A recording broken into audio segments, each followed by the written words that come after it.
इन खबर चैनल को सब्सक्राइब करें और बेल आइकन दबाना ना भूलें। हाय, आप देख रहे हैं इंडिया न्यूज इन खबर और बात करेंगे आडवाणी जी को एक लेटर लिखा है जोशी जी ने। उस लेटर की वो लेटर 12 अप्रैल को लिखा गया। उस लेटर ने हंगामा मचा दिया सोशल मीडिया से लेकर राजनीतिक हलकों में कि आखिर उस लेटर में जोशी जी ने क्या लिखा है, क्योंकि दोनों को ही इस बार टिकट नहीं दी है बीजेपी ने, इसलिए माना जा रहा है कि दोनों लोग नाराज हैं। और उस लेटर में ये लिखा है जोशी जी ने कि प्रिय आडवाणी जी, सप्रेम नमस्कार। आप पढ़ सकते हैं इस लेटर को अपनी स्क्रीन पर। लोकसभा का पहला चरण संपन्न हो जाने के बाद अब परिणामों की तस्वीर कुछ कुछ साफ नजर आने लगी है। कल देवकी नंदन मिश्र घर पर आए थे, कहने लगे कि हमने समय पर जनता का साथ नहीं दिया।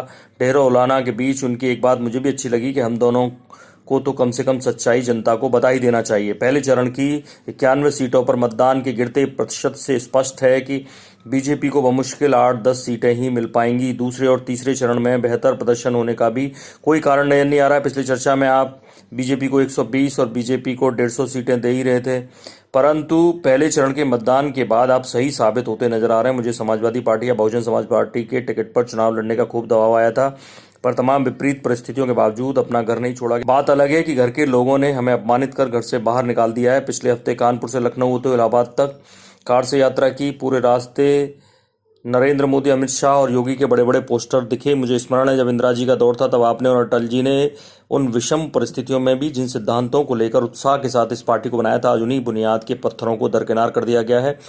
पिछली बैठक में आपने मुझे चुप करा दिया था, अगली बैठक में भी आपको चुप करा दूंगा। लेकिन क्या हम दोनों की ये चुप्पी हमारे देश की जनता के साथ धोखा नहीं? शत्रुघ्न और यशवंत जी की बात आपको बेशक उस दिन कड़वी लगी, आपने अनापेक्षित प्रतिक्रिया भी दी, पर आज मैं कह सकता हूं कि वो सही थे। उन्होंने अपनी राजनीतिक व्यवहारिकताओं को अपनी अंतरात्मा की आवाज़ के सामने टिकने नहीं दिया। हम और आप नैतिकता की आड़ में जिन मर्यादाओं का लिहाज कर रहे हैं वे देश और समाज के संदर्भ में देखा जाए तो अनैतिक है। वो आगे लिखते हैं, बिटिया 3 दिन से कह रही थी एक बार तो लिखो, सो लिख रहा हूँ। बात तो फ़ोन पर भी हो सकती थी, पर इसलिए लिख रहा हूँ ताकि इतिहास मेरे विचारों और मेरी परिस्थितियों का सही सही आकलन कर सके। जिस संविधान और प्रजातंत्र के मूल्यों की रक्षा के लिए आपने अटल जी और हम सब ने पूरी उम्र न्यौछावर कर दी, और आज जब उसी संविधान और प्रजातांत्रिक मूल्यों की सरेआम धज्जियां उड़ाई जा रही हैं, तब हम मौन आने वाली पीढ़ियां ये जरूर पूछेंगी कि उतना सब कुछ घटित हो रहा था तब उस दौर के नेता क्यों मौन थे। तब उंगलियां हम पर भी उठेंगी। मैं तो चाहूंगा कि आप भी इस विषय पर मंथन करें कि हमारा निजी स्वार्थ और दलित हमारी राष्ट्रीय प्रतिबद्धताओं को कमजोर ना करे। मैं जानता हूं ये सब मेरे मन की बात है, हो सकता है राजनीतिक दृष्टि से ये सही भी ना हो, और हो सकता है कि परिस्थितियां सार्वजनिक तौर पर मुझे अपने इस पद पर कायम भी न रहने दें, पर सच यही है, मैं रहूं ना रहूं यही दस्तावेज मेरी गवाही होगी। शेष 24 तारीख को गाजियाबाद में मिलने पर।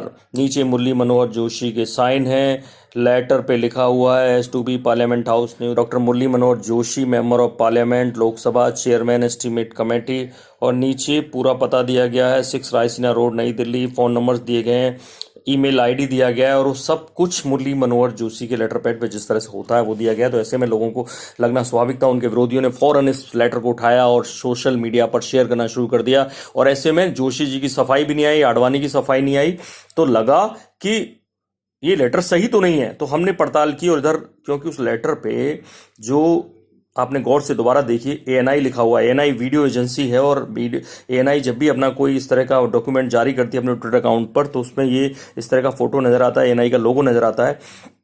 तब एएनआई को जब ये पता चला कि लेटर इतनी तेजी से बढ़ रहा है, तो 14 अप्रैल सुबह 10:20 पर उसने एक स्टेटमेंट जारी किया और लिखा उस पर कि screenshots of BJP MP Murli Manohar Joshi, वो स्टेटमेंट आप देख सकते हैं, स्टेटमेंट जारी किया कि screenshots of BJP MP Murli Manohar Joshi statement on his letterhead is circulating on WhatsApp and Twitter with an ANI watermark, no such letter exist, this is fake. तो इससे आप समझ सकते हैं कि जिस एनआई के लेटर होने का वो दावा किया जा रहा था, जोशी जी का बताया जा रहा था, एनआई के हवाले से आया था, वो बिल्कुल फेक लेटर। उस लेटर पर आप भरोसा ना करें। इस तरह के जो भी लेटर, फोटो, वीडियो जिस पे आपको डाउट हो कि ये फर्जी हो सकता है, उसे हमारे कमेंट बॉक्स में डालें, हम उसकी सच्चाई बताएंगे आपको। देखते रहिए इंडिया न्यूज, सब्सक्राइब करें इन खबर। थैंक यू, नमस्कार।